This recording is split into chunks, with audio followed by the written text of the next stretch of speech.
Hoy tenemos aquí en la plataforma, desde Sevilla, a un gran psicólogo deportivo, Rubén Fernández Manzano. Es, por un lado, técnico sociodeportivo en la Fundación Real Betis Balompié y, además, psicólogo deportivo en Entrenamiento Mental Academy. Muy buenos días, Rubén. ¿Cómo estamos? Buenos días, Pedro, y buenos días a todas las personas que nos estén viendo. Muy bien, estamos por aquí en Sevilla, ahora con un poco de temporal, pero bueno, encantado de estar aquí. Increíble, que en Sevilla haya mal tiempo cuando siempre vamos, siempre hay sol, siempre hay bueno, muy buen ambiente, yo creo, ¿no? Llevamos una racha un poco mala, así, de lluvias. Perfecto. Bueno, pues mira, antes que nada decirte que los que nos están escuchando son directivos de clubes, también entrenadores, muchos entrenadores, y también pues padres que están preocupados porque tienen un hijo que quiere dedicarse al fútbol o quiere practicar el deporte y la verdad es que hay que aprender con un manual debajo del hombro porque es difícil, ¿no?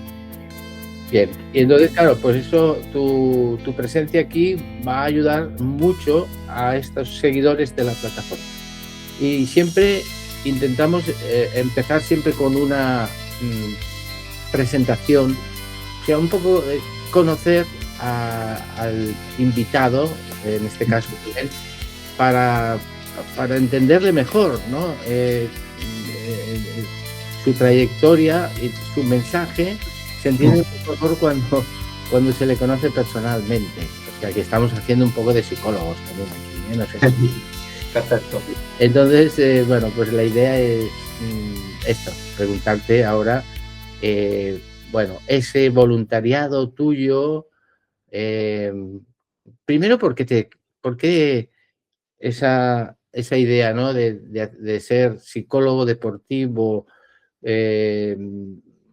¿Cuál es la razón? Vamos un poco al origen, ¿no?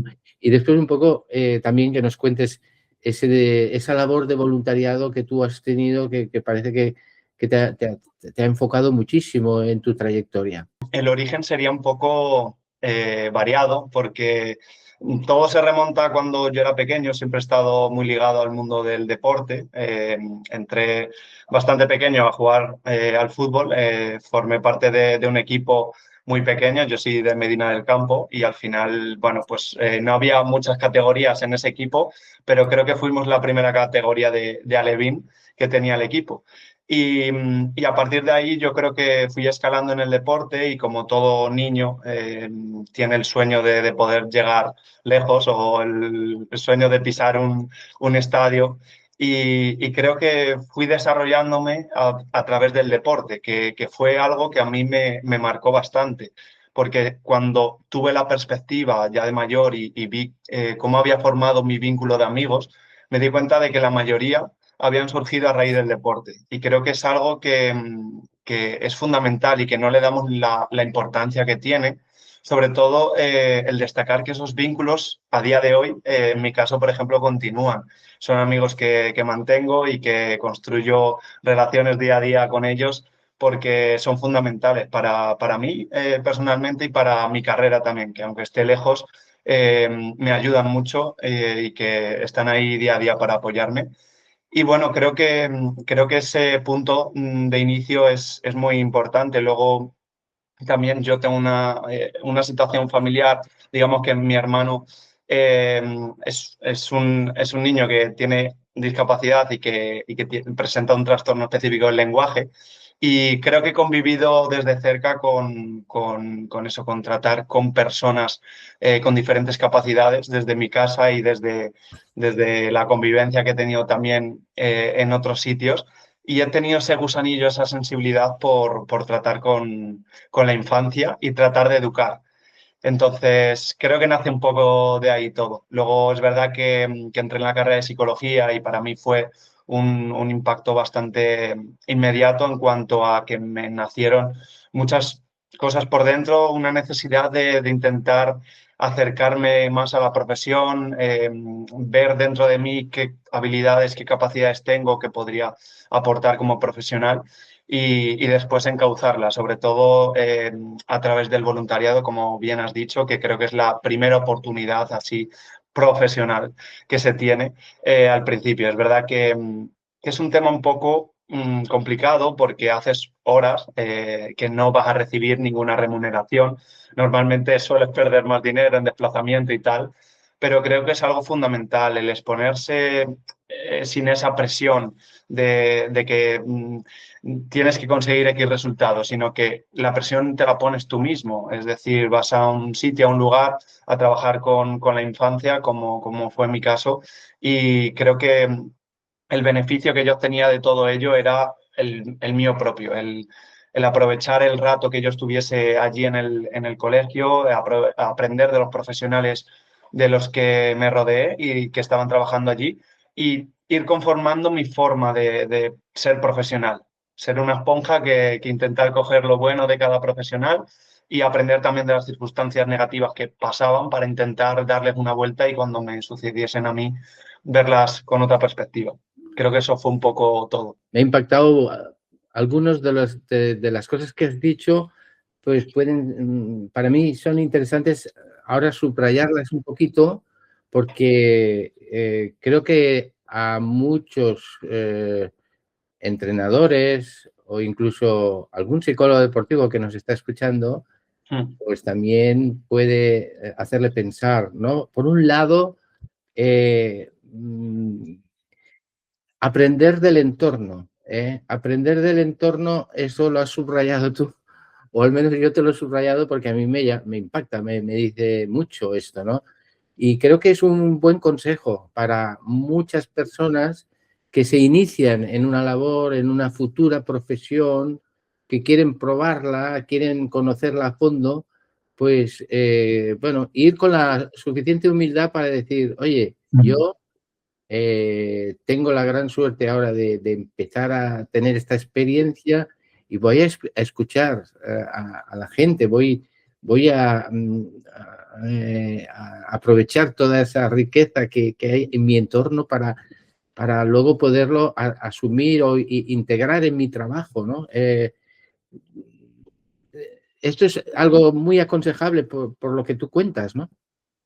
Sí, creo que es fundamental ese primer paso, porque si lo vives como un objetivo que te vayan a contratar o que más para ti de sacar un beneficio, digamos, que no sea más bien personal o de aprendizaje, creo que el foco, sobre todo al principio, estaría un poco equivocado, porque sobre todo cuando estás en la carrera tienes que exponerte a estas circunstancias. Yo siempre soy partidario de que cuanto antes mejor aprendas estas capacidades, creo que te van a ayudar en el futuro. Y creo que el voluntariado es ese pequeño paso al principio que muchos jóvenes, yo también me veo en esa época y quizás no lo das porque ocupas tu tiempo en otras cosas. Pueden ser distintas. No hablo de salir de fiesta o de estar haciendo otras cosas, pero quizás el voluntariado es algo que te va a ocupar tiempo y no le das la importancia. Pero bueno, creo que tiempo se puede sacar para todo. Yo, por ejemplo, en la carrera, cuando estudié psicología en Salamanca, busqué un voluntariado allí también y estuve unos meses en la fundación de Eusebio Sacristán, que tiene allí y que están trabajando en uno de los barrios también con la infancia. Y fue uno de los pequeños pasos que también fui allí a aprender a ejercer esa figura de educador y bueno, pues nada me iba a decir que después más adelante iba a dar ese paso también de voluntariado en Sevilla y que esa experiencia previa que había vivido en Salamanca me iba a ayudar mucho a la hora de volverme a enfrentar a la realidad de otro barrio totalmente distinto, en otra ciudad totalmente distinta, pero que creo que esa experiencia previa también me ayudó bastante. Esta idea de saber escuchar, o sea, de tener los oídos muy abiertos para captar todo aquello que pueda servirte para luego pues ponerlo en práctica en tu carrera, en tu profesión, también puede servir para los padres como un mensaje porque su misión también es una carrera, ¿no? El educar a sus hijos es su profesión también, o una responsabilidad muy grande. Y después también, si hay también jugadores que están escuchándonos, bueno, cada vez que uno entra en un grupo, en un equipo, pues también esta actitud de escuchar, de intentar aprender de los más expertos, bueno, yo creo que es un aprendizaje muy interesante ¿no? Creo que ese papel de a priori estar en un segundo plano, pero con esa escucha activa, con los ojos puestos en lo que vas observando y en ese aprendizaje, es fundamental, porque si ya de primeras entras en un equipo, por ejemplo, con un protagonismo que tú a ti mismo no te convences, o sea, no te estás acabando de convencer de que tú tienes ese protagonismo. Es decir, es más la coraza o la impresión que tú quieres dar en el equipo de que eres ese protagonista que realmente lo formado o el aprendizaje que tú tienes para serlo. Es decir, creo que ese segundo plano al principio, más de observador, te permite ese aprendizaje para después, cuando ya has conformado un poco quién eres, el rol que vas a tener en el equipo y cómo te gustaría jugar, de qué manera y a quién te gustaría tener a tu lado. Ese paso a protagonismo creo que podría venir un poco más tarde y ya estarían sentadas unas bases que al principio pues es más, hay que tener esa calma para establecerlas. En tu infancia soñabas con algo muy normal, que muchos chicos ahora mismo, que seguro no creo que me escuchen porque no está dirigido para jugadores muy jóvenes, pero sí, a lo mejor adolescentes bueno, pues de edades un poco más superiores, estoy seguro que muchos están con este sueño, ¿no? De llegar a ser futbolista profesional. Es un sueño que se debe respetar o hay que aclarárselo rápidamente y decirle, oye, mira, es que solo 1 de cada 10.000 llegan, no, tú no vas a llegar, tienes que prepararte para... ¿Cómo fue la adaptación? ¿Cómo te fuiste dando cuenta de que no ibas a ser ese jugador que soñabas? Y, en fin, el proceso y luego el consejo que me gustaría que dieras a tantos deportistas. Bueno, en mi caso fue algo más bien distinto. Es verdad que fue a partir de una lesión, pero no una lesión al uso, como suele pasar en los deportistas. Yo, bueno, tuve un problema en los pulmones, me tuvieron que operar, entonces creo que ya el paso de dejar el fútbol al segundo plano fue más consejo de salud.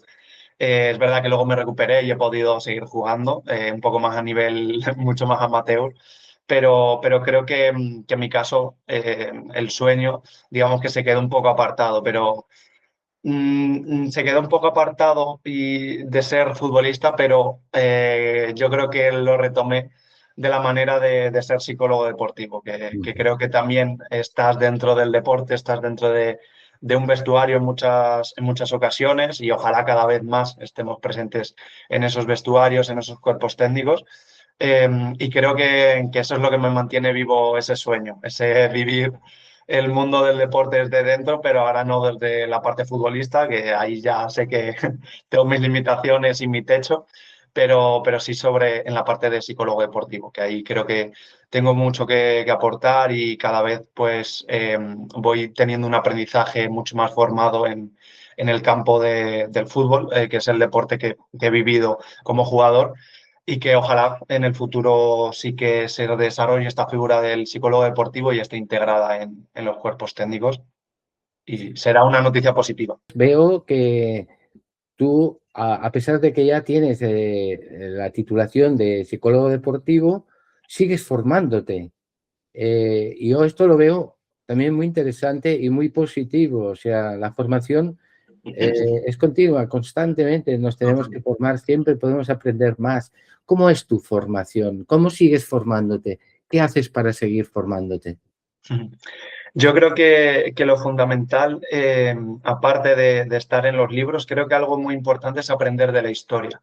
No solo en esto a lo que nos atenemos, sino en general. qué han hecho otras personas antes y sobre todo qué han hecho bien o también las cosas que han hecho mal para intentar reformularlas y buscar un beneficio. Eh, Aprender de los libros, de las personas referentes que han estado en la psicología deportiva desde el inicio, que he tenido algunos la posibilidad y la oportunidad de conocer en los congresos a los que he podido asistir como ponente, que también es una oportunidad muy grande y de formación, pues también algo a lo que aspiro, que nunca me lo había planteado, el participar en un congreso internacional con aquellos profesionales a los que yo he leído todos los artículos y los libros, pues compartir, digamos, escenario o sala con ellos creo que es fundamental. Y un poco en ese aprendizaje también destacaría los compañeros con los que me rodeo, pero no solo de mi profesión, sino, digamos, yo, por ejemplo, en el proyecto trabajo con compañeras que son trabajadoras sociales, educadoras sociales. Y ese aprendizaje que yo recibo de ellas es un aprendizaje que, por ejemplo, dentro de la psicología, no podría acceder a ello directamente, pero sí que compartir el espacio de trabajo, conversaciones al terminar la sesión del día o en las reuniones que hacemos semanalmente o mensualmente, creo que ese aprendizaje que te aporta el compartir espacio con un profesional, aunque sea de otro ámbito, pero hablando de un poco de lo mismo, de intercambiar opiniones cada uno desde su punto de vista, creo que es una formación brutal. Y bueno, luego también añadido a los cursos que también estoy pendiente de cuál me podría ayudar en algún sentido, sobre todo en protección a la infancia. Estoy centrando bastante el foco porque me parece un tema bastante delicado cada vez más. Hay muchas cosas que no se tienen tanto en cuenta cuando se trabaja con menores y hay profesionales que tendrían que tener una mayor formación, ya que su papel parece muy simple, pero estás educando a un niño y hay bastantes problemas detrás de abusos, de maltrato, que sobre todo hay que prevenir y también saber actuar en el momento que se dan. Y por desgracia, en los barrios en los que trabajamos, son situaciones de maltrato que bueno, pueden ocurrir o en las familias, o en el colegio, o en la calle, o entre los propios niños y niñas. Entonces, creo que poner el ojo en eso, en la protección a la infancia, en los derechos fundamentales de los niños, sobre todo siguiendo la ley, la LOPIBI, estar lo más formado en ese sentido te va a ayudar como profesional a saber responder en el momento. Es muy importante por lo que tú comentas, que el entorno familiar siempre ha sido una ayuda para dedicarte a lo que te has dedicado y para tener unos valores y unos criterios, ¿no? ¿Cómo ha sido ese entorno familiar tuyo y a qué nivel te ha ayudado a dar ese salto a la psicología deportiva? Creo que cuando eres pequeño bueno, yo al final me llevo 9 años con mi hermano y cuando vivimos la situación de la discapacidad al principio, en su nacimiento, no sabíamos bien qué pasaba. Al principio pues no se sabía bien qué tenía mi hermano y todo fue un poco convulso.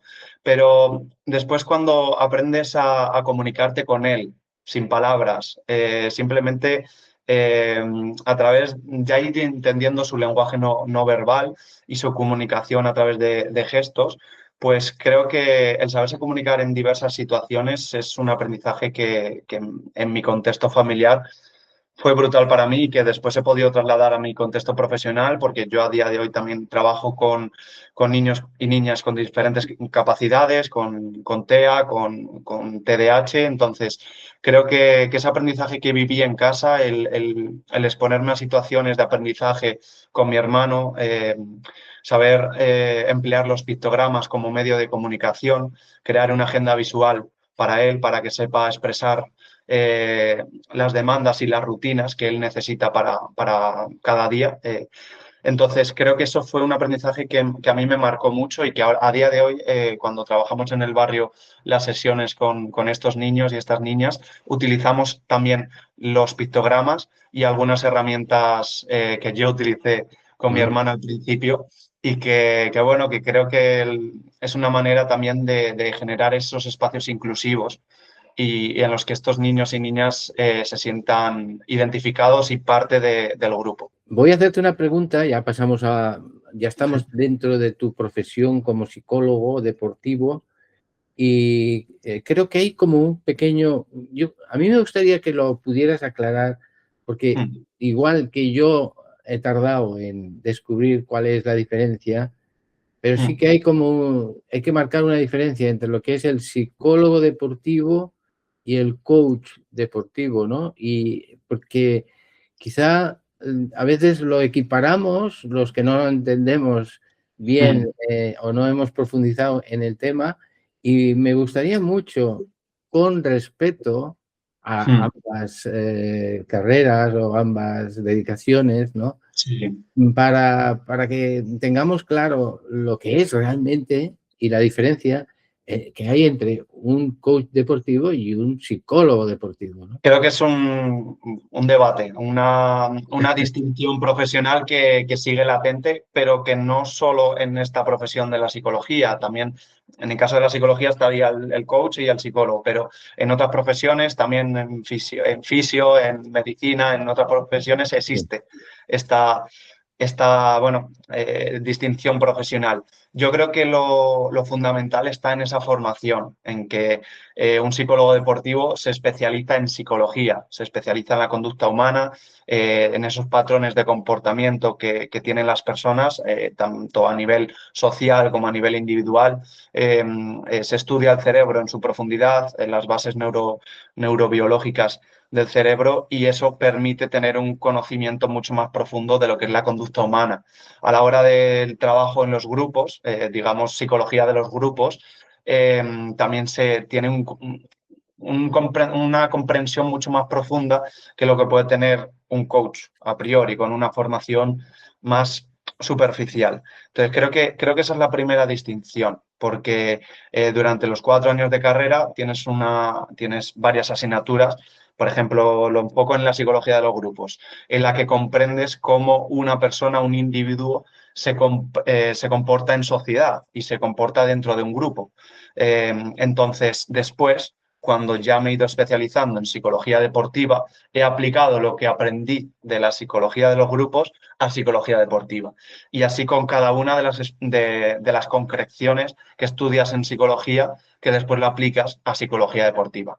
Entonces, no es simplemente el discurso motivacional que podemos dar, que también tenemos formación o nos podemos formar en coaching para utilizar ese discurso motivacional como una herramienta para acceder dentro de un vestuario, pero no sin antes haber sentado unas bases de relaciones, de estudiar un poco ese sistema social como grupo que hay dentro del vestuario y también individualmente cómo se comportan cada persona, porque no es yo, por ejemplo, cuando trabajo con deportistas, les pregunto que a ellos cómo les gustaría que se dirigiesen o que les diesen instrucciones. Y hay algunos que me dicen, mira, pues yo prefiero un estilo mucho más agresivo, un poco más que a mí me griten porque si no, no reacciono o digamos, no tengo un buen comportamiento, no cambio mi actitud en el campo. Y vale, eso es respetable. Cada uno, también cuando estudiamos en psicología los patrones de comunicación, tenemos la comunicación asertiva, pasiva, un poco más estos patrones de comunicación más agresiva. Entonces, bueno, pues es un estilo de comunicación. Si a ti te sirve para rendir mejor, yo ahí no me meto. Luego, cuando hay otros deportistas que me dicen, mira, pues yo la verdad que me gustaría que en vez de gritarme, me dijesen más bien lo que tendría que hacer. No es, pero bueno, pero ¿cómo haces eso? ¿Cómo la lías ahí en el campo? Pues eso no me da a mí una información, ¿no? de cómo hacerlo mejor, ¿no? Quizás preferiría que me digas de otra manera, pues que ya pues en un momento en el que él se acerque, pues, ¿qué tal si no te pones ahí y te colocas de esta manera para recibir de este lado y que no se te vaya para la pierna mala? Bueno, un poco unas concreciones o unas directrices más precisas, no tanto ese estilo Mm, llevado por una emoción tan sí. pasional. Entonces, bueno, aquí vamos adaptando a cada circunstancia un estilo de comportamiento que tenemos una formación para ello. En cuanto al coach o al coaching en general, yo también lo veo como una herramienta de acompañamiento. Es decir, es ese acompañamiento al deportista para que a través de preguntas propias y preguntas que va haciendo el coach se vaya conociendo y vayas descubriendo pues dónde está su motivación, qué le gustaría para mejorar, qué patrones de comunicación le gustaría que tuviesen y ir descubriendo, pero es algo como más superficial, no estás atendiendo a su historia de aprendizaje, es más, bueno, pues sé que a ti te funciona que te diga estas cosas y intento antes del partido animarte en ese sentido y estar ahí para que sientas esa figura motivacional. ¿Os está quitando trabajo el coaching o simplemente tenéis que convivir juntos, aunque separados, porque tenéis objetivos diferentes, ¿no? Pero mi Claro. pregunta es, ¿hay un cierto malestar ahí por estar pisando uno al otro o no? Bueno, en general te daría una respuesta en cuanto a lo que he oído de los diferentes profesionales que llevan más años que yo en la psicología deportiva, pero en mi experiencia personal, yo al menos veo que se puede convivir con ello dentro de un cuerpo técnico siempre que cada uno sepa su rol y sus objetivos, como bien has comentado.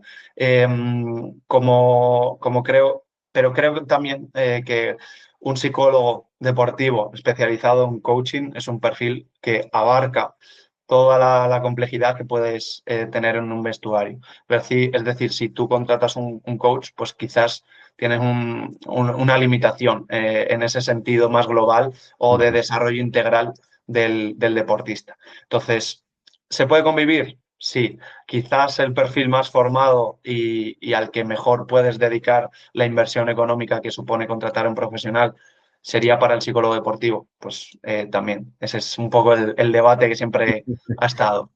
Bueno, tampoco, yo era para que, no es para crear polémica, porque yo creo que hemos de buscar, pues eso, más los vínculos, el enriquecerse uno del otro, ¿no? Siempre tiene que ser un poco así.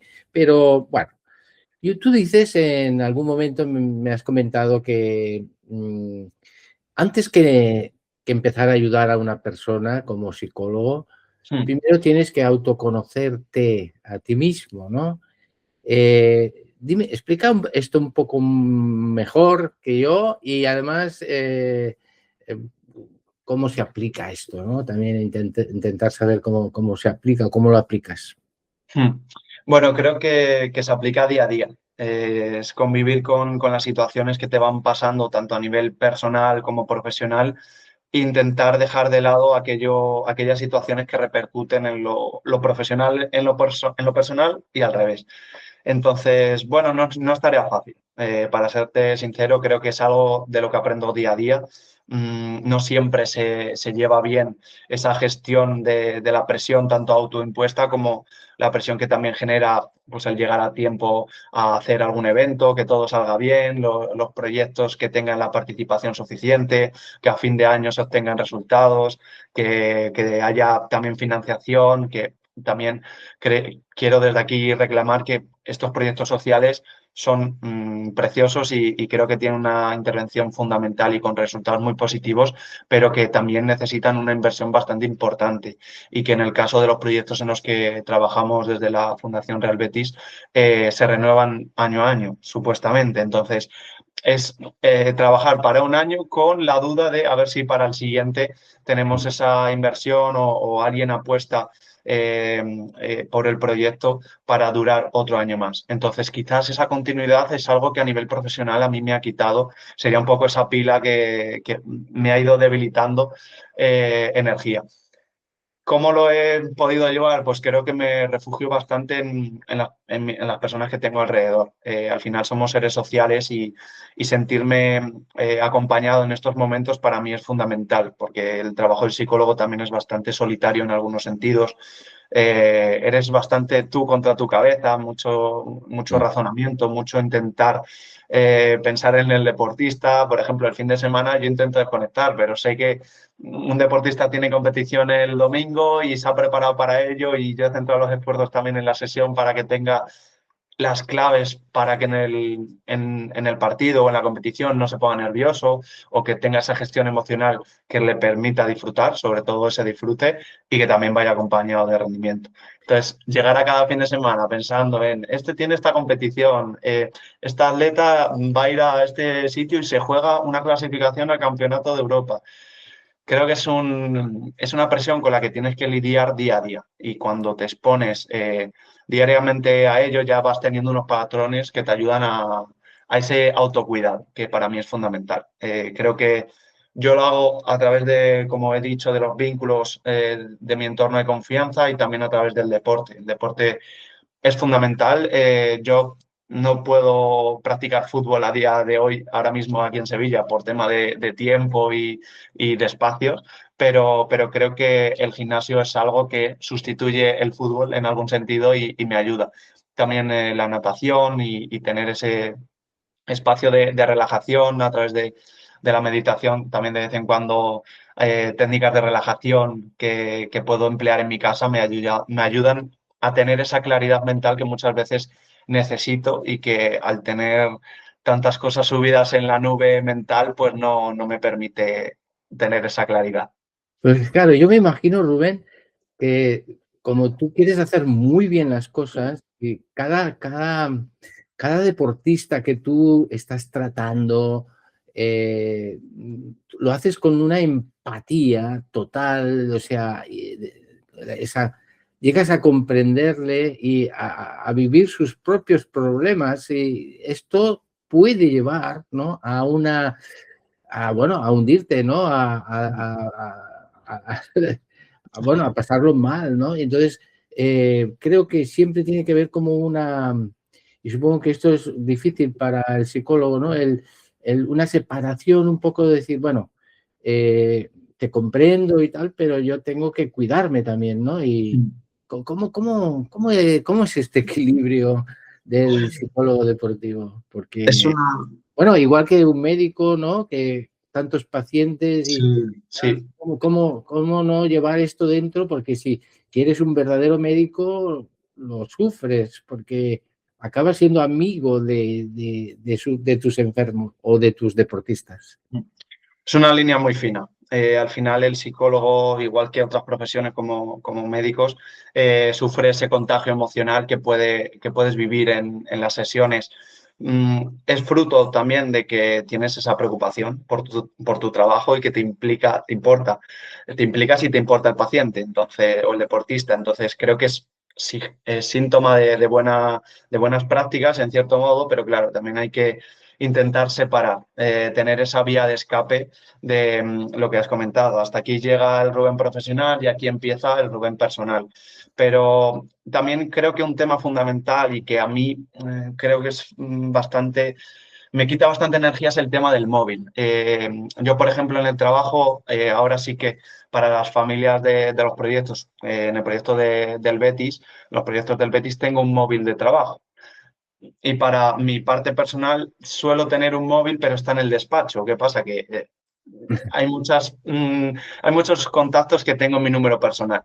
Y claro, pues también esa implicación y esa parte de seguimiento que a mí me gusta hacer, no quedarme solo con la sesión que tengo a la semana, sino ese seguimiento, el preguntar al día siguiente de una competición qué tal ha ido, cuéntame un poco las sensaciones, a mí me ayuda a preparar la sesión lo más precisa posible y trabajar un poco con esas sensaciones previas que tiene y encaminar la sesión para que sea lo más productiva posible.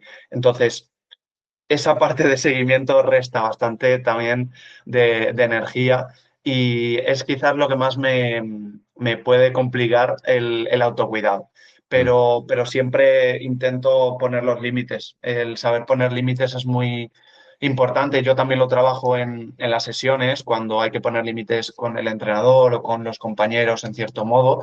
Es verdad que hay que tener en cuenta que hay un espacio común de trabajo o de compartir el deporte, pero los límites con ciertas personas hay que saber ponerlos, porque si no se ponen puede afectar al rendimiento o peor, puede afectar a la relación personal que tengas con esa persona. Entonces, siempre que os una algo, que no haya una escapatoria, digamos, si yo tengo que compartir el vestuario contigo, pues lo tengo que hacer igualmente. Entonces, vamos a poner estos límites que nos permitan a los dos convivir e intentar llevarlo todo de la mejor manera posible. Ujú. Entonces, creo que esos límites que a la vez trabajo en las sesiones me los tengo que aplicar y me los intento aplicar a mí mismo. Sí, tenemos que ser, en este sentido, los profesionales, un ejemplo en lo que predicamos, ¿no? Que eso es así. Total. Bueno, vamos a pasar a un segundo paquete. Ya hemos Mm, conocido tu labor como psicólogo deportivo, pero entramos en una fase más emocionante. Ahora que vamos a profundizar en ese labor social, ese trabajo en los barrios, la metodología que utilizáis dentro de lo que se pueda contar, lógicamente. mm, Y no, yo empezaría hablando o preguntándote sobre esa conexión chilena de Fútbol Más, cómo mm. fue y qué es Fútbol Más. Fútbol Más es una fundación que nace, como bien dices, en Chile y que empieza a implementar en algunas comunidades o barrios de allí en situación de vulnerabilidad social. Suelen ser contextos empobrecidos, no solo desde el nivel económico, sino social, con unas características bastante concretas. Fútbol Más llega a esos barrios que han podido sufrir catástrofes naturales o bien delincuencia, situaciones bastante vulnerables que implican que muchas familias o tienen que estar trabajando mucho tiempo fuera del hogar para recibir muy poco dinero y que dejan de lado, o no les queda otra que dejar de lado el cuidado de los hijos. Entonces, se implementa las actividades sociodeportivas, se implementa la metodología del deporte para el desarrollo en estas comunidades, en estos barrios, para precisamente luchar un poco o dar estas herramientas o habilidades a los niños para que en el futuro esta situación no les cree una situación de conflicto, de que no puedan llegar a desarrollarse como personas o que queden relegados a una situación de violencia o de acabar en prisión o siendo unas personas que no tengan unas habilidades desarrolladas. Entonces creo que el foco está en eso, sobre todo en la infancia y en la comunidad que hay en estos barrios. Lo principal que diría que hace Fútbol Más es crear ese sentido de pertenencia a algo, en concreto pues a este proyecto, que allí tienen otros nombres. Aquí en Sevilla ya te contaré el nombre que tiene, pero bueno, entonces ese sentido de pertenencia es importante, el que se sientan identificados con algo y sobre todo utilizar el deporte, en concreto el fútbol, como herramienta de transformación social, que creo que es algo que también en la plataforma intentas darle esa visibilidad y que Exacto. comparto al 100% esto y que muchas veces no somos conscientes del valor que tiene el juego en el aprendizaje de las personas, sobre todo en las etapas del desarrollo, en las primeras etapas. Es, siempre aprendemos a través del juego y llega un momento en el que dejamos de jugar, lo dejamos a un segundo plano. En verdad no sé si lo elegimos o no, porque es algo que dejamos de hacer simplemente y ocupamos nuestro tiempo pues o en las redes sociales o ya en otras cosas, pero llega un momento en nuestra etapa vital que dejamos el juego de lado. Y creo que hemos aprendido muchas cosas durante muchos años de la infancia a través del juego y de repente pues dejamos de hacerlo. Entonces, sobre todo el crear un juego o un deporte o utilizar el fútbol desde el lado positivo que tiene, ese generar vínculos, ese trabajar habilidades sociales, la comunicación, la confianza y el aprendizaje a través del error, que es algo que también compartes desde la plataforma y que utilizamos en cada sesión. En cada sesión se falla, en cada sesión se tiene errores, pero casi continuamente. Y creo que eso es lo bueno del aprendizaje, de que nadie te va a gritar porque vayas a cometer un error, al revés.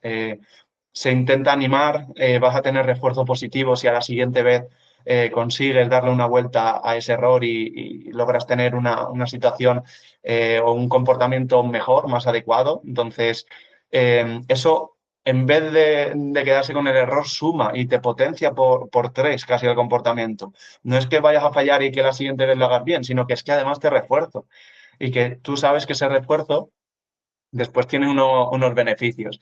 Y esa es la metodología que empezaron a implementar allí en Chile, Fútbol Más, y que funcionó. Que lo bueno y lo bonito del proyecto es que funcionó y que se ha podido replicar en varios países más con contextos totalmente distintos, cada uno entre ellos. Ya te digo, desde bueno, Haití, Mozambique, está en Francia también el proyecto, aquí en España y en más países que me dejo por ahí, que son más de 9. Entonces, creo que el éxito también del proyecto es eso, que aplicándolo en un contexto que no es para nada fácil de implementar, tuvo sus resultados y ha podido crear un esqueleto que se ha podido replicar y adaptar a otras comunidades y otros países. ¿Tú qué le dirías a un entrenador? Porque has estado hablando dentro de la metodología que se utiliza, el juego, y bueno, has ensalzado el tema del juego. Yo en la plataforma también estamos detrás de hacer mucho trabajo de investigación para enfocar el deporte y sobre todo pues el formativo pues como un juego, ¿no? Pero ¿qué le dirías a un entrenador que no que está en estas etapas formativas y que todavía está copiando los ejercicios de Guardiola para su equipo de benjamines? Creo que lo fundamental es tener una mirada más allá. Desde el papel, cuestionarte un poco el papel que tienes como profesional. Es verdad que desde muchas directivas o cuerpos técnicos obviamente se les exige a los entrenadores este papel de técnico, táctico, físico, que yo comparto. O sea, al final es su prioridad. Por eso digo que la figura del psicólogo deportivo es importante, porque un entrenador no puede llegar a todo. Tiene un abanico muy amplio de posibilidades. Es alguien que tiene un jardín lleno de plantas que necesitan agua todos los días y que solo tiene una regadera y que tiene que ir distribuyendo el agua poquito a poco entre cada una para conseguir llegar a todas. Pues hay muchas que se quedarán sin el suficiente agua, hay algunas que sí que necesitan mucho agua y que no lo tienen, otras que necesitan poquito agua y que hay veces que le echas demasiado y se hunden y no salen. Entonces creo que es un símil bastante importante para entender que hay mucho a lo que llegar y que es verdad que el rendimiento es el objetivo un poco que tienen los clubes, pero que en los juegos lo bueno, creo que se puede compatibilizar un poco todo. Creo que los juegos, sobre todo al principio de activación, pueden buscar ese componente más social, más de cooperación, de trabajo en equipo, esas habilidades sociales del principio o meter un juego en el que se trabaje más cosas más allá del rendimiento, es una herramienta potentísima en los entrenamientos. Y yo, por ejemplo, cuando aplico las sesiones sociodeportivas, sí que es verdad que tenemos uno de los juegos es más enfocado en lo deportivo, pero sobre todo en el que trabajamos el indicador social del día, enfoco mis esfuerzos en que sea divertido, sobre todo un juego que a mí me apetecería hacer como profesional y como niño que he sido, y que también trabaje estos indicadores que normalmente tenemos para esa semana o para ese día y otros muchos. Es decir, pues desde la empatía, desde la colaboración, desde, no sé, diseño un juego que se basa un poco en la educación física, le reformulo, meto el componente social y una variante un poco para darle más dinamismo. Pues ese va a ser el juego del día de hoy. Pues ese también es un poco el proceso creativo que yo tengo cada semana en casa y que invito a los entrenadores a que, bueno, pues mínimo un juego de la semana se trabajen estos valores, que para mí son fundamentales más allá de lo técnico, táctico y físico, que también es importante. Claro, has dicho bien, mínimo un juego, pero ojalá fueran más, porque el valor del juego que tú, bueno, no vamos a extendernos ahora porque se nos iría, ¿no? El tiempo, pero sí que creo que Sí. realmente es importante el implementar juegos. Y entonces, mi experiencia lo que me enseña es que el entrenador sale de sus estudios o su preparación para ser entrenador sin conocimientos para trabajar con juegos. Ujú.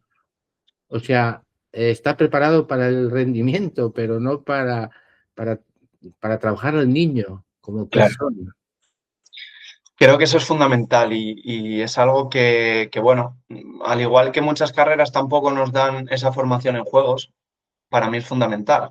Porque, por ejemplo, en psicología, aplicándolo desde el ámbito más clínico, cuando se trabaja en terapia, sobre todo con población infanto-juvenil, en la que no puedes trabajar con unos conceptos muy desarrollados o palabras muy técnicas, se trabaja a través del juego. Se trabaja las habilidades visoespaciales a través de juegos como un ábaco o de mover figuritas, o juegos más bien de mesa que tienen un trasfondo en el que se trabajan habilidades sociales, incluso habilidades personales o fortalezas también.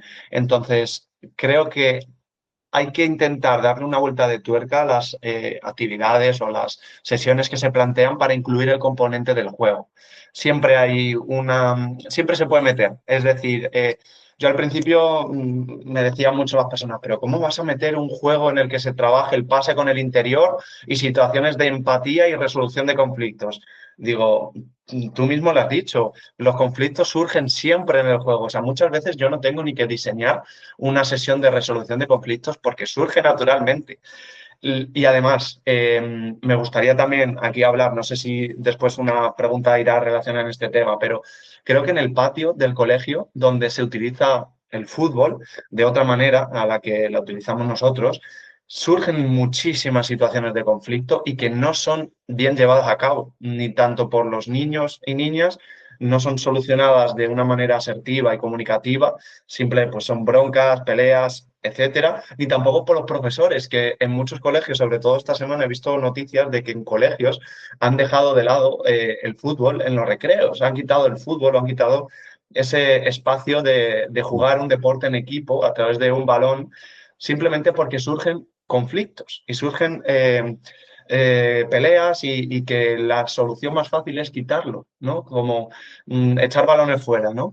Entonces, creo que es algo que hay que formarse, hay que intentar buscar una solución común. Ya no te digo dentro de la psicología deportiva, que es una profesión que puede formar a entrenadores, puede formar también a profesores para este deporte, para el desarrollo, sino también intentar buscar una solución para que el juego sea más educativo, que van a surgir problemas y conflictos dentro del juego todos los días y a cada rato, pero sobre todo que tengan herramientas los propios niños para encauzar los problemas que va viendo. Y creo que es algo que vivimos en las sesiones y que el impacto más positivo que yo me llevo como profesional es ver el inicio y el final.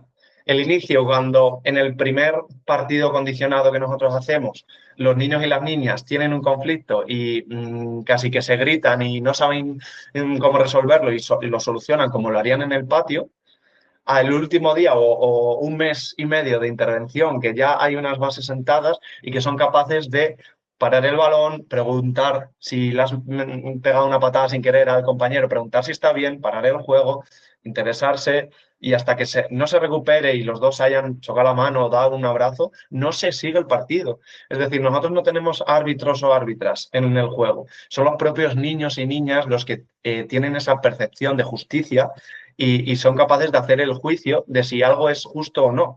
Es decir, ¿es justo que una persona se haya hecho daño y esté en el suelo y yo continúe el juego dejando a mi rival con uno menos y a ese niño o a esa niña sintiendo dolor?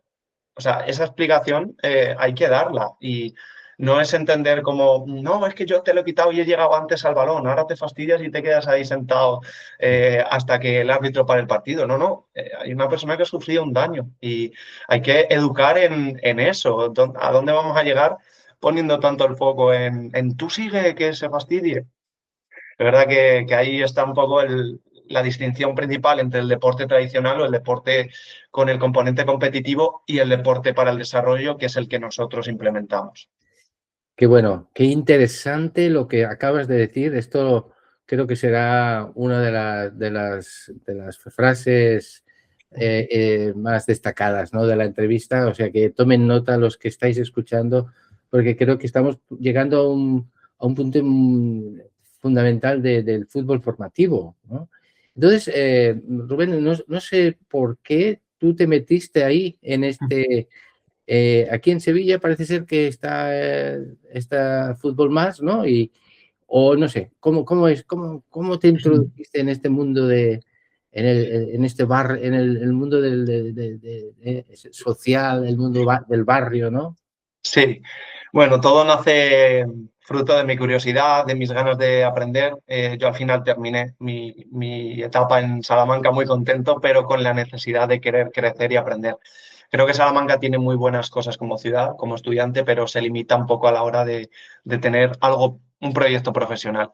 Y creo que Sevilla era una oportunidad perfecta para crecer. Además, yo encontré el máster de psicología deportiva durante 2 años, es decir, el primer año hice la especialización en psicología deportiva y el segundo año me cursé el experto en intervención a través del deporte. Creo que es una formación fundamental y que pude encontrar en Sevilla y que a la vez tenía esa necesidad de, como me pasó anteriormente con el anterior voluntariado, de compatibilizar con algo que a mí me siguiese desarrollando.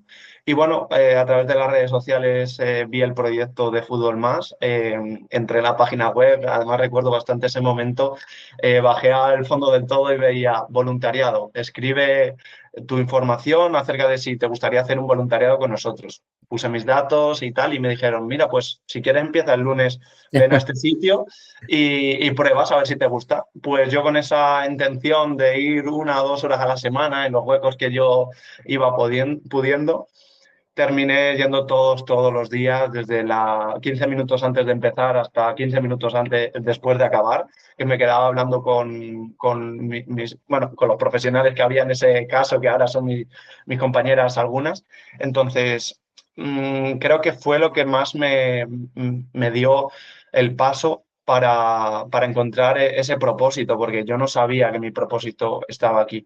Cuando lo vives desde dentro, cuando pones el foco o tu objetivo desde que te levantas está en pasar tiempo con esos niños en ese barrio, aprender del entorno, ir teniendo habilidades que te puedes llevar a lo profesional, ese era el foco principal. Luego es verdad que sumé más de 300 horas de voluntariado y al final del año, después del parón de verano, ahí es cuando recibí la llamada y que la Fundación Real Betis Balompié, que colabora en el proyecto que yo había estado de voluntario junto a Fútbol Más, es digamos, una alianza estratégica entre dos fundaciones, pues me llamó para ofrecerme ese puesto como técnico sociodeportivo dentro del proyecto para el año siguiente. Yo obviamente esa noticia la recibí súper contento y fue una oportunidad que me ha dado mucho porque es abrirme las puertas y la oportunidad a seguir creciendo, a aprender, poder compartir un poco las conclusiones que yo voy sacando a nivel profesional y poder ayudar también no solo a los niños y niñas con los que trabajo, sino a otros profesionales. Creo que para mí eso es lo más enriquecedor, no guardarme las cosas para mí, que creo que no tiene sentido y creo que en muchos barrios de muchas ciudades este proyecto podría encajar y que al final con esas bases metodológicas y la formación de los profesionales se pueden crear proyectos muy, muy chulos, con la financiación necesaria siempre, pero bueno, eso es otro tema. Bueno, en la plataforma ocurrió algo parecido, ¿no? O sea, cuando yo inicié este viaje por toda España para conocer el fútbol formativo y hablé y conocí, descubrí personas increíbles en las diferentes ciudades que luchaban y se esforzaban y las cosas que me contaban fueron tan enriquecedoras que yo creo que yo no soy el mismo desde entonces, o sea, Total. he aprendido muchísimo. Y yo creo que a ti te ha pasado lo mismo, o sea, es que trabajar eh, con estas situaciones, creo que a un psicólogo deportivo pues tiene que ser muy enriquecedor, porque con los compañeros expertos, con las situaciones, con estas reuniones, con el trato con los padres de esos barrios, estás aprendiendo tantas cosas que muchas no están en ningún libro. O sea, por eso a veces nos aislamos y pensamos que para prepararse bien lo único que hay que hacer es estudiar y profundizar en los grandes teóricos y efectivamente es importante. También. Yo creo que aquí hay un enriquecimiento brutal, ¿no? Con la experiencia. Total, esa última palabra, el aprendizaje experiencial, creo que es fundamental y es algo que el proyecto tiene esa magia que tú lo vives, tú tienes ese aprendizaje experiencial y a la vez los niños y las niñas van teniendo y las familias van teniendo ese aprendizaje experiencial también. Entonces, es una fuente de conocimiento desde la figura del educador o del profesional hacia abajo descendente también que todos se benefician del proyecto. Por eso estas iniciativas hay que tenerlas siempre con una base metodológica y estratégica, pero creo que cuando se llevan a cabo tienen un potencial tremendo y transforman realidades de los barrios. Y lo digo de verdad, lo digo desde haber vivido ya varios años del proyecto, el primer año de voluntariado, el año anterior trabajando y ahora este año en el que sumo el proyecto del año pasado más otro proyecto más enfocado más en el trabajo con niñas, es decir, en este caso tenemos grupos exclusivamente de niñas en el que damos ese lugar del patio que han perdido y que según los estudios últimos que han salido no se les asocia a las niñas, sino que se les dan los márgenes externos del patio, más ese espacio de estar sentadas charlando y que se les quita ese espacio central donde está la pista de fútbol y se le asocia a los niños, pues darles ese espacio para que en esos grupos ellas sean las que tengan el poder de estar ahí y de aprender, de desarrollar herramientas para relacionarse, para decir que ese espacio también es suyo y sobre todo desde una perspectiva profesional que a mí como niño que he sido y como hombre, para mí es súper enriquecedor poder formar en ello y que aprendo día a día de mis compañeras, porque ellas son también las figuras referentes del proyecto. Yo formo parte, pero mi paso está un poco más a un lado. Es decir, cuando hay un juego, mis compañeras son las referentes que tenéis que tener en este proyecto. Es decir, ellas son las educadoras, las que tienen el espacio de juego y que tienes que aprender o deberías sacar de ellas las habilidades que tienen como persona y como profesionales y que lo aplican al espacio de juego. Y también lo intentamos, no solo con mis compañeras, sino con las referentes que traemos al proyecto, deportistas como Laura García Caro, atleta de marcha profesional, compañera mía también en Entrenamiento Mental Academy, y otras compañeras del Betis femenino que también van a ir y que han acudido a los barrios en los que trabajamos, para que tengan esas referentes tan cerca, lo más cerca posible y que puedan tener ese aprendizaje continuo. Qué bueno, qué bueno.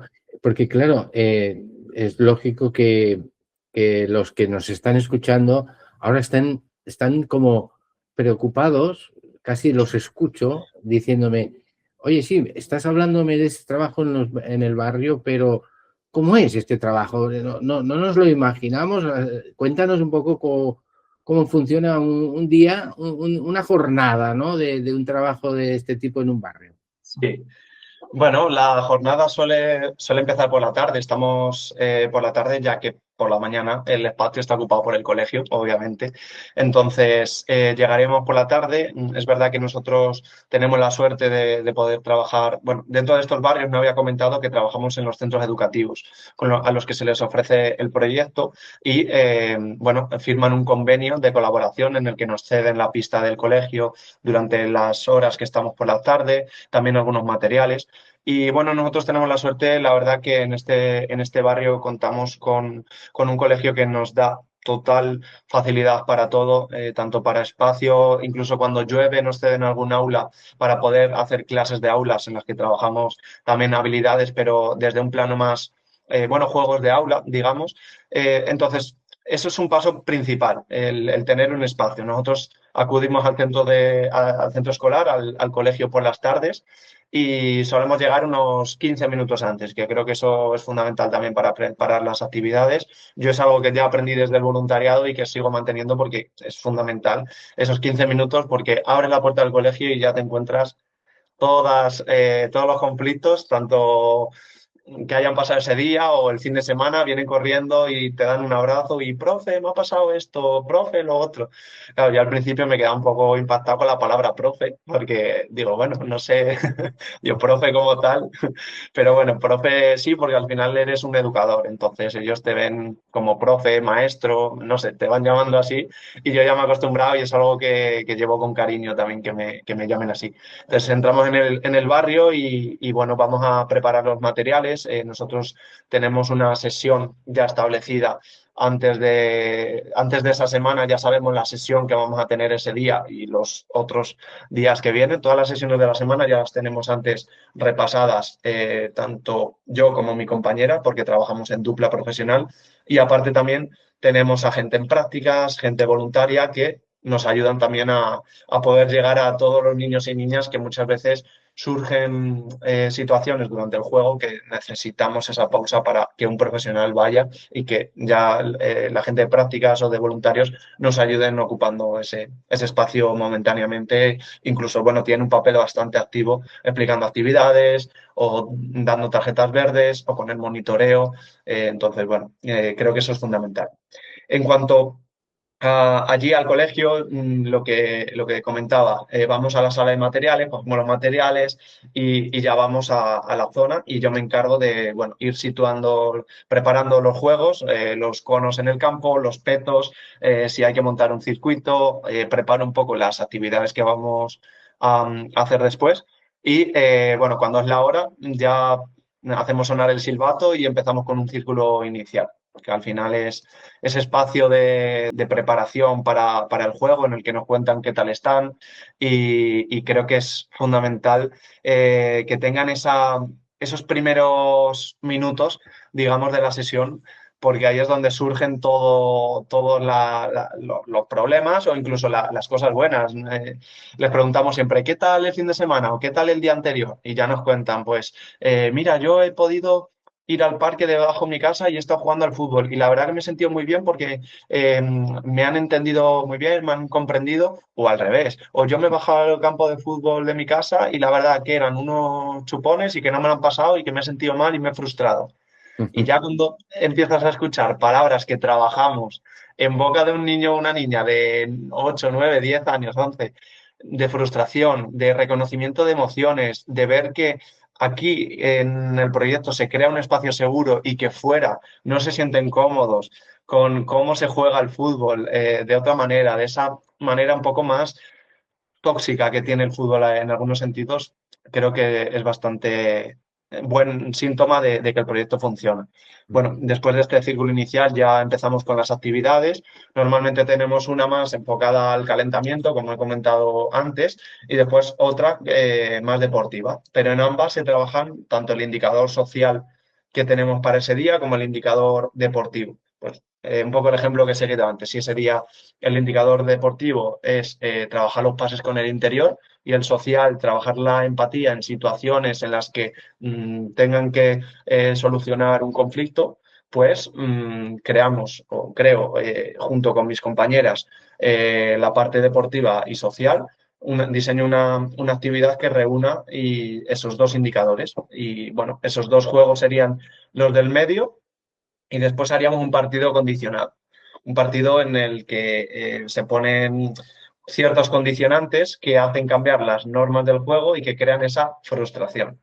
Esto es importante porque es un concepto con el que trabajamos, que es el de adversidad controlada, y es crear esas situaciones de adversidad donde se ponga de manifiesto la frustración, la resiliencia y que vayan teniendo esas habilidades de resolución de conflictos más bien interpersonales, pero también intrapersonales porque generan emociones normalmente negativas que se llevan a casa en otros contextos, pero aquí las trabajamos. Aquí, al acabar el partido condicionado, donde surgen muchos conflictos, tenemos un círculo final y ahí es donde trabajamos esas emociones que han podido ir surgiendo, reforzamos positivamente a aquellas personas que han tenido estos comportamientos adaptativos y que han sabido mejorar cada día y sobre todo también aquel trabajo invisible, aquellos niños y niñas que siempre lo hacen bien, que siempre están escuchando, que tienen un comportamiento muy adecuado, también se les refuerza porque creo que la constancia también es algo a reforzar y muchas veces se deja de lado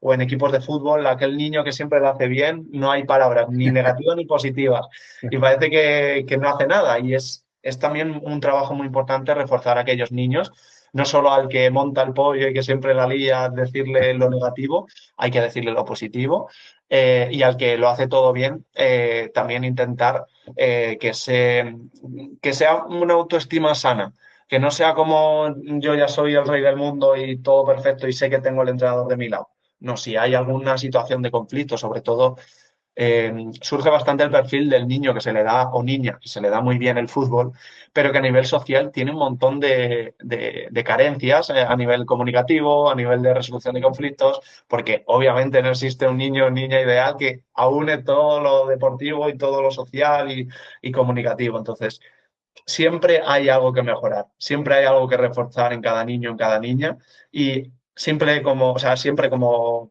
profesional hay que estar atento y tener esa observación durante los entrenamientos para detectar qué comportamiento ese niño o esa niña ha hecho bien, tanto en el ámbito deportivo como social, y reforzarlo en el momento. Creo que la tarjeta verde es fundamental y mostrarla en el momento inmediato en el que sucede ese comportamiento adecuado potencia que se vuelva a repetir en bastante porcentaje. Potencia bastante que se vuelva a dar un comportamiento así, no solo a ese niño, sino también a su círculo, que lo ve y que por aprendizaje vicario trata de imitarlo y de querer conseguir también una tarjeta verde para ellos. Oye, Entonces, sería un muy bien. poco el resumen de la sesión. Lo he dicho un poco a grandes rasgos, pero creo que, o Sí. sea, obviamente hay mucha metodología implícita que no puedo No, detallar no. porque también es un poco la magia de que el proyecto funcione, pero a grandes rasgos sería eso. Tengo la curiosidad de saber cómo seleccionáis las niñas para este proyecto. No seleccionamos, creo que, o sea, no lo he dicho, pero es un proyecto que es gratuito, es abierto a todas las personas, a todas las familias. Entonces, normalmente nosotros aprovechamos el vínculo que tenemos con el colegio y antes de septiembre, la primera semana, vamos al cole y entramos en las clases y decimos, oye, chicos, chicas, ya sabéis que la semana que viene empezamos, os podéis apuntar, les mandamos el formulario y ya se van inscribiendo. ¿Qué pasa?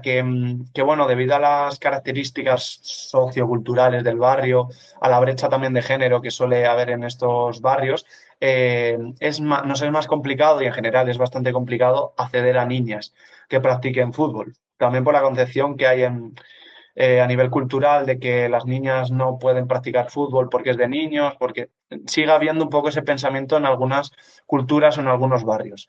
Entonces, bueno, pues si no conseguimos llegar al número de niñas que necesitamos para sacar adelante los grupos en el propio colegio, nos recorremos los institutos del barrio, hablamos con los directores, con los centros educativos y vamos ofreciendo el proyecto. Y lo mismo, entramos a las clases y hablamos sobre el proyecto, les animamos que va a ser algo muy guay, que es gratis, que vamos a tener un montón de eventos, que luego también nos dan entradas para ir a partidos y que los niños y las niñas han tenido también la oportunidad de ir, por ejemplo, el año pasado de la mano de los futbolistas en un partido de UEFA.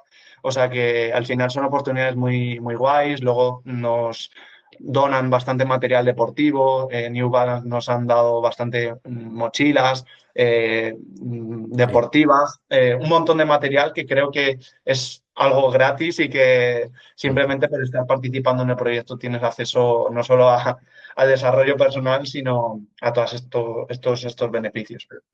Ojalá los entrenadores que nos estén escuchando utilicen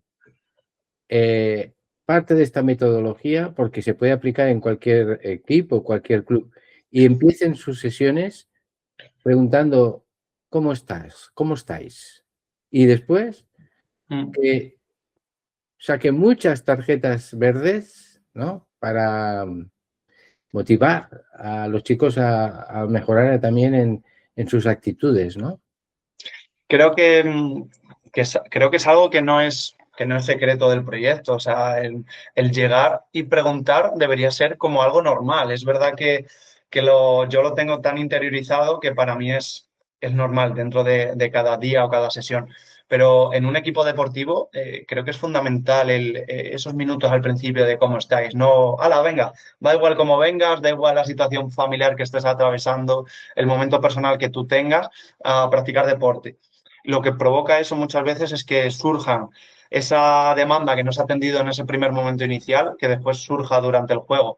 Esa frustración se derive en he recibido una falta y reacciono de una manera súper excesiva a una falta que en otro momento no hubiese reaccionado así, pero ahora con lo que yo estoy viviendo por dentro y encima no lo he expresado fuera y el entrenador no es consciente de cómo he llegado yo hoy al entrenamiento, me, es lo que tengo, entonces reacciono así. Y creo que es fundamental también esa manera de pausarse. Y en cuanto a la tarjeta verde, ya te digo, al final la tarjeta verde y la tarjeta azul son aquellas que sustituyen a la amarilla y a la roja, que son castigos, y estas serían reforzamientos, un reforzamiento positivo y esta sería un reto, digamos un cambio de conducta de algo que a priori es negativo, una conducta desadaptativa, darle una vuelta como un reto. Por ejemplo, Pedro, te pongo el reto de que cuando acabe el partido, en vez de irte enfadado y sin saludar a nadie y dando una patada al balón, pues a la siguiente vez que consigas hacerlo bien, es decir, te explico cómo es bien, acabar el partido chocando a los compañeros en señal de respeto y de que habéis compartido un espacio de juego juntos y llevando los materiales a su sitio, así ayudamos a los profes, vas a ganar 2 tarjetas verdes.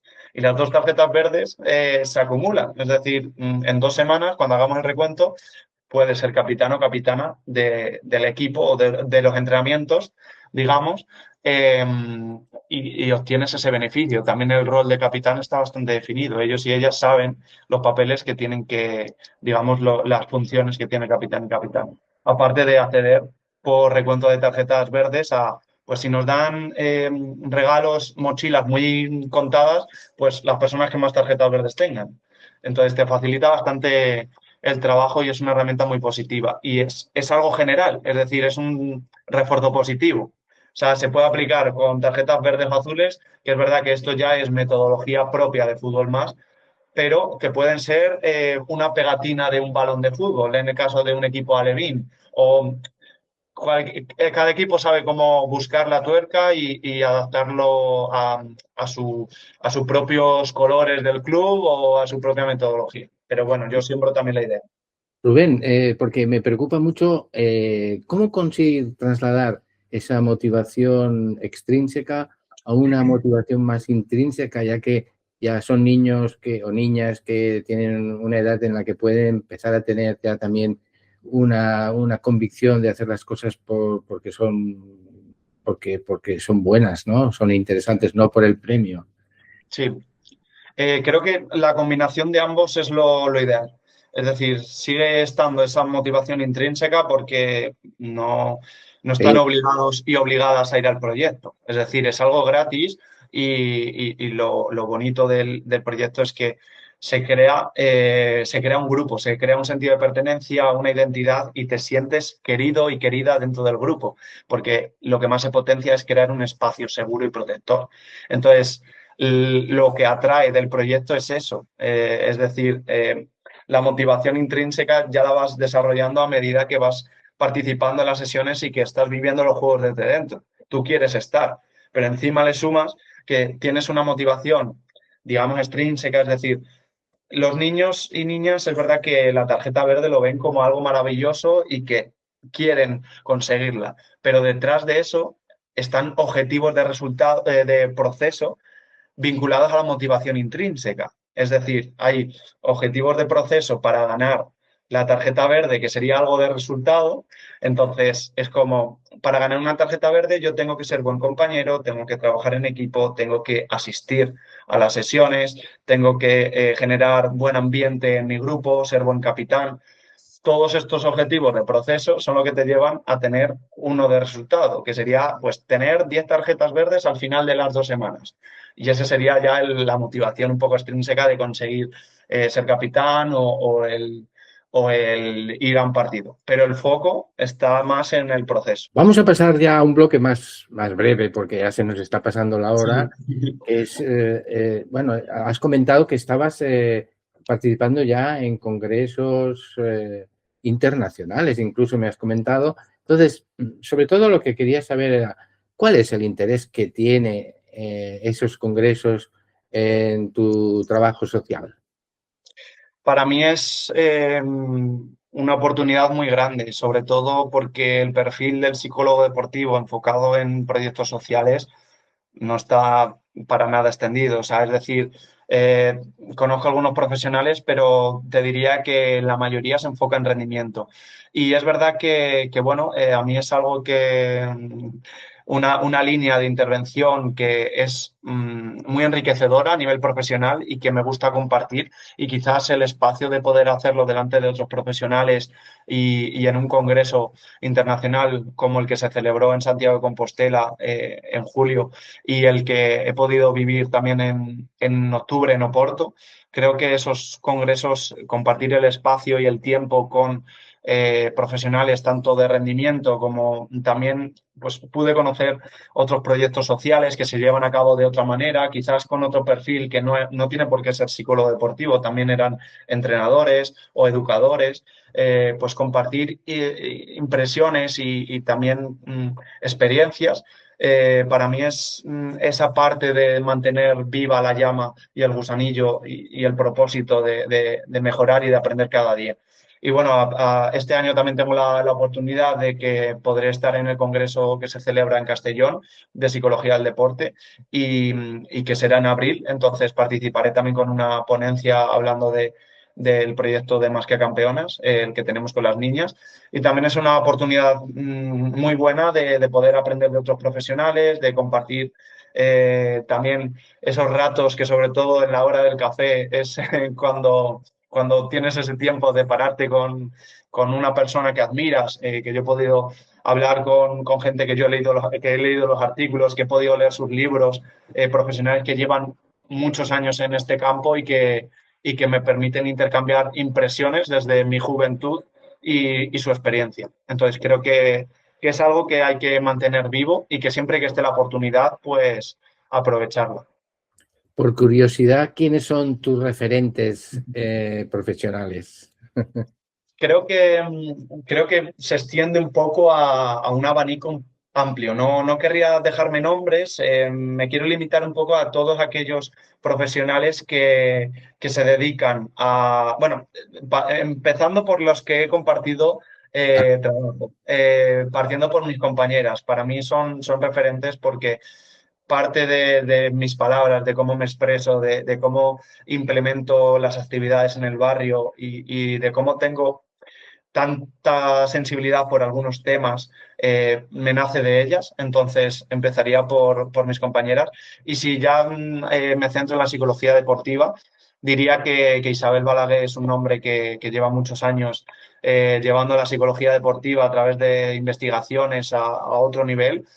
También trabajando con deportistas españoles muy importantes de otros tiempos y de los tiempos actuales. Entonces creo que es pasado y es presente de la psicología deportiva, Alejandro García Mas, muchos referentes que he podido conocer en los congresos. No me quiero dejar nombres, por eso no sigo diciendo más, pero creo que esas personas con las que he podido intercambiar algunas palabras, creo que se lo he hecho saber, el decir, he podido leer sobre ti y además lo he podido aplicar de esta manera, cosa que no se queda en solo te he leído y te lo digo para decir que leo mucho, sino he conseguido darle una vuelta a una reflexión que has dejado en un libro, en un artículo, y me ha servido a mí para tener esa forma de ser profesional en el trabajo que tengo ahora.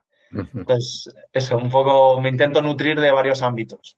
Vamos a cerrar entonces la entrevista con un apartado muy especial que hacemos en todas las entrevistas y es que lances algún mensaje muy personalizado según tu experiencia. Empezamos por los que nos siguen también mucho, que son directivos, o sea, los que están arriba en los clubes y que quieren hacer las cosas bien, pero no saben cómo. Y sería interesante que se incluyera un trabajo social o una experiencia social dentro de cada club. Creo que lo fundamental o el mensaje que daría es que miren a su alrededor. Igual que aquí la Fundación del Betis está mirando a su alrededor en Sevilla, en aquellos barrios que nadie mira y que tiene un trabajo y un trasfondo detrás potentísimo y que aplicando un deporte que conocen bien los clubes, en el caso del fútbol y en el caso del Betis, tienen un equipo, aprovechando esa potencia de tener un equipo muy bien situado en primera división y esa repercusión, pues poder llegar a estos barrios y poder tener esa presencia educa muchísimo, ya no solo a nivel de visibilidad del club, que bueno, hay un montón de resultados que también son de visibilidad, de llegar a premios, a congresos y tal, pero creo que deben centrar la mirada en las personas del barrio, aquellos seguidores que ya no que sientan el club, sino que aquellos niños, aquellas familias que forman parte de la ciudad en la que está el club y que aportando un granito de arena desde el punto social pueden hacer cosas increíbles utilizando el fútbol como esa herramienta de transformación social. Creo que es fundamental que sepan mirar más allá, que inviertan en tener un profesional que dirija y que coordine estos proyectos y que poco a poco se vaya creando una línea de trabajo en las propias ciudades. Es decir, que el club sea referente en la ciudad es importante, pero que también emprenda una línea de acción en base a mejorar la situación de algunos barrios y que no mire para otro lado, sino que dedique la atención y parte del presupuesto que muchos clubes son aquellos que pueden tener algo más de recursos para poder aportar, porque hay fundaciones que nacen sin ánimo de lucro y es más complicado mantenerse a largo plazo. Un club también recibe ingresos de otros sitios, entonces puede tener esa potencialidad para hacer el proyecto viable y sobre todo que en la ciudad se desarrolle una línea de trabajo, aparte de ser muy bonita, pues que pueda llegar a transformar la realidad que sufre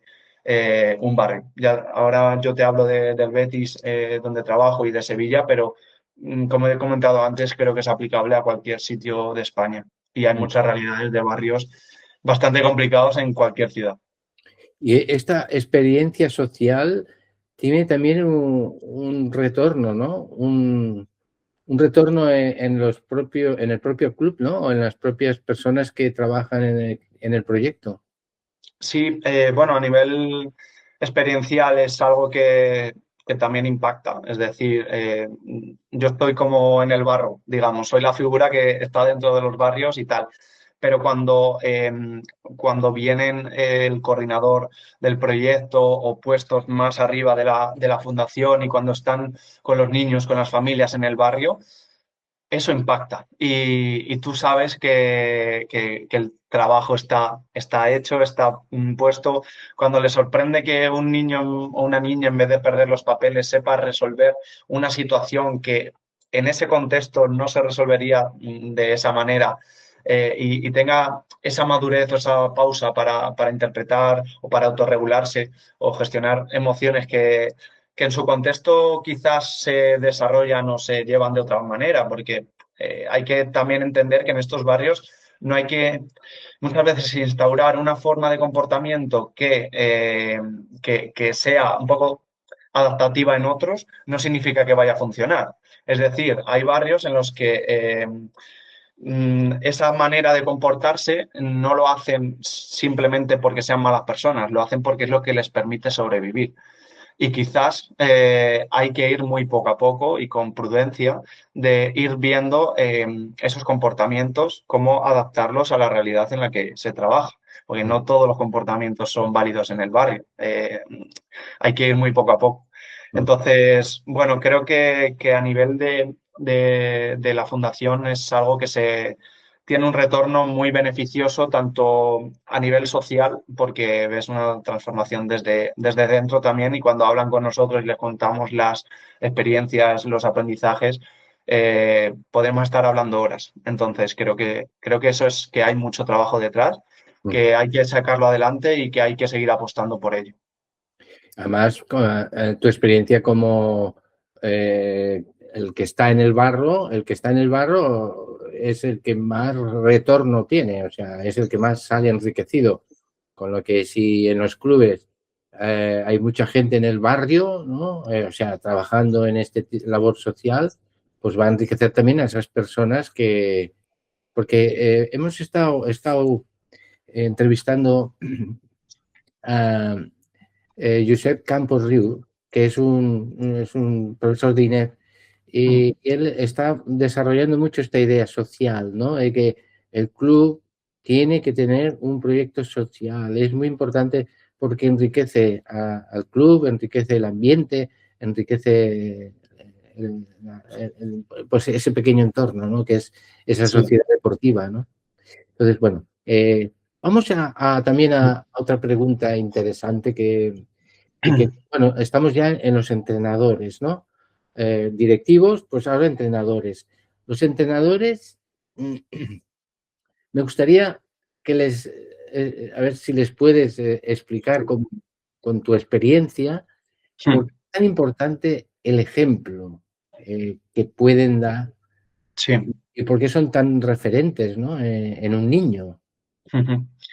Creo que como educadores o sí, bueno, como entrenadores, yo como psicólogo deportivo, somos en general educadores. Entonces, se puede educar a través de distintas formas. Es decir, podemos tener una educación o un aprendizaje más formal, como el que se puede dar en la escuela, que hay un contenido y tú lo vas explicando a lo largo del año, un poco establecido. Luego también podemos educar a través de un aprendizaje no formal, que sería a través del juego. Y sobre todo, creo que la educación que podemos dar como entrenadores es a través del ejemplo. La forma en la que llegas al barrio o al club o con los niños y a la categoría con la que trabajes, esa humildad o la manera de transmitir da bastante ejemplo. Y sobre todo, intentar que lo que intentas transmitir te lo apliques a ti mismo. Por ejemplo, trabajamos bastante los hábitos saludables. Dedicamos varias sesiones sociodeportivas a tratar de tener el tema social de los hábitos saludables porque son importantes, sobre todo en un barrio en el que pues, te pueden llegar al entrenamiento con una lata de Red Bull o de Monster o salir comiéndose una bolsa así de patatas fritas. Entonces, intentamos que no vengan con esos hábitos o al menos que traigan una pieza de fruta. ¿Cómo lo hacemos? También a través de la metodología. O sea, ponemos el reto de que si consiguen traer a la siguiente sesión una pieza de fruta, recompensamos con tarjetas verdes. Y yo aquí ya cuento una anécdota un poco más personal. Me he encontrado casos muy curiosos porque al principio lo dijimos para cambiar un poco la dinámica que había de que al acabar el entrenamiento sacaban de la mochila una bolsa de patatas fritas y se iban comiéndolas casi delante nuestro hasta que se iban a la puerta. Yo siempre digo que fuera de las puertas del colegio para afuera yo ahí no puedo hacer nada, pero siempre que estén en este entorno yo siempre iba a potenciar y a fomentar que trajesen una pieza de fruta porque les iba a sentar muchísimo mejor que lo que iban a comer que no era saludable. Entonces, yo a través del ejemplo también intentaba traerme una pieza de fruta yo. Y al acabar el entrenamiento, sobre todo tenemos 2 horas, pues en la última hora me abría la mandarina o el plátano delante de ellos y ellas. Creo que ese comportamiento también, aunque no sea puede ser directo, pero yo lo hacía un poco así sin querer. Estaba esperando y me abría la pieza de fruta. Y ellos y ellas ya me veían comiéndolo. Y creo que eso lo asocian a la figura profesional, a la persona que ha tratado de educarles durante todas las sesiones y durante todo el año, y lo asocian a tu persona. Entonces, creo que hay esas asociaciones que se tienen de la propia persona que educa que sin querer educan. Entonces hay que tenerlas en cuenta. Y esa mirada como entrenador hacia adentro de como persona, qué valores estoy transmitiendo sin hablar, sin las palabras, simplemente con mi presencia. Pues esa tranquilidad que puedes mostrar cuando hay una situación en la que se puede perder los papeles, saberte autorregular en los momentos en los que hay un conflicto muy grande y que en vez de sacar tu emocionalidad de profesional necesitas tener un poco de pausa y claridad mental. Pues eso también son maneras de educar, porque si todo el mundo perdiésemos los papeles cuando hay una situación de conflicto, no se llegaría a buen término. Entonces, a través del buen ejemplo, a través del aprendizaje que puedes dar a través del juego. Cuando yo hay veces que entro en los juegos como profesional y como niño, porque me gusta entrar a los juegos y fomentar ese pique, entrar al juego, que yo me divierto también. Y creo que el entrar de una manera sana, intentando, pues si en el partido no están pasando el balón a una persona, entro como comodín y mis balones van a ir a esa persona siempre. O voy a intentar que a esa persona le lleguen los balones o hablar con el equipo para que a través del capitán o capitana, si consiguen que el balón le llegue a esta persona o si consiguen que esta persona marque gol, el gol vale doble o triple.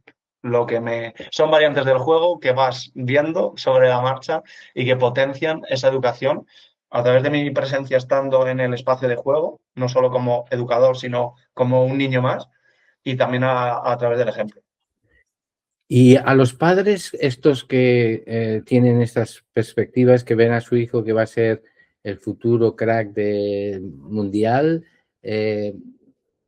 ¿tu experiencia qué te dice? ¿Qué es lo que normalmente les dices a los padres cuando detectas esta situación que es bastante habitual? Bueno, al final creo que es un tema bastante común en muchas familias. Eh, yo siempre hablo de la realidad. Me gusta ser realista, no hay que quitar el sueño de golpe. Hay que poner el foco sobre todo en el establecimiento de objetivos. En vez del objetivo de resultado de llegar a primera división, ponte objetivos de proceso. ¿Vale? ¿Cómo lo vas a hacer? Y ya ahí es cuando no saben, porque realmente cómo se consigue para tener objetivos de resultado y llegar, perdón, de proceso para llegar a un resultado como es llegar a primera división. Ahí es cuando ya generas el bloqueo. Digo, vale, pues ese bloqueo es el que siente el futbolista o el niño cuando llega a una categoría y no hay un techo, no logra ascender o no cuenta con minutos o tiene miedo a fallar o hay muchas demandas muy comunes en los niños, en la infancia y cada vez más por la precocidad con la que se están desarrollando los futbolistas a día de hoy. Creo que es algo preocupante que en algunos años va a rebotar de alguna manera y que yo como psicólogo deportivo cada vez estoy recibiendo más casos de niños que se van frustrando o que tienen miedo ya sea a fallar, ya sea a lo que les diga el entrenador, una presión excesiva que afecta a la autoestima, una autoexigencia demasiado limitante o esos pensamientos negativos que tienen recurrentemente y que en vez de ayudarles les limitan y les bloquean. Y es que no solo eso afecta a su desarrollo deportivo, afecta también a su desarrollo personal. Entonces creo que en ese caso, como padres, yo me pongo en su piel y es un rol muy complicado porque puedes educar en casa, en el colegio pueden educar los profesores, en el deporte pueden educar los profesores, los entrenadores, pero llegar a todo y con cada demanda que es distinta es muy complicado. Entonces, yo buscaría ayuda también profesional en el caso que la necesiten. O sea, yo trabajo no solo con los niños, también trabajo con las familias, esa psicoeducación, porque creo que es importante y que puede ayudarles a futuro a desarrollar esas habilidades e encauzándolas de una manera sana, con unos objetivos de proceso y que no lleguen a sabotear el futuro del niño o a frustrarle antes de tiempo. Creo que tiene que vivir el proceso, ojalá llegue. Pues sí, pero las estadísticas están ahí. Si un 3% llega a primera división, no podemos luchar contra ello, pero sí que podemos hacer qué pasos podemos dar para intentar ir avanzando hasta donde llegue, pero ir avanzando. Bueno, creo que ha quedado súper claro y creo que este mensaje a los padres puede también ayudar a reflexionar un poco cómo tiene que ser esa actitud. Rubén, muchas gracias por todo el tiempo que nos has dedicado. Ha sido súper enriquecedor y además hemos abierto en la plataforma un área nueva, ¿no? Que es el área social tan importante y que tú defiendes con todo este valor, ¿no? O sea, te lo agradezco de verdad y enhorabuena por tu trabajo y bien, pues vamos a seguir en contacto, ¿eh? Muchas gracias a ti por la oportunidad y bueno, por seguir fomentando también esta educación a cualquier profesional, directivo, entrenador, padre, deportista. Entonces, creo que lo importante o el mensaje que daría es que toda esta formación que la hagamos desde el corazón, desde utilizar el deporte como esa potencialidad que tiene para educar y que eso, que le pongamos corazón a lo que hacemos, que creo que eso, ahí está la diferencia entre hacerlo por un motivo extrínseco o hacerlo porque de verdad te llama y te gusta. Y creo que a ti te nace también esta plataforma desde dentro y se nota. Entonces, compartimos gustos y un placer también estar aquí y poder hablar de todo esto que hemos hablado. Muchas gracias. Un saludo, ¿eh? Muchas gracias, Pedro. Más que trofeos, más que un gol, formar personas bajo el sol. Tour Fútbol Formativo, late la emoción, formando en cada corazón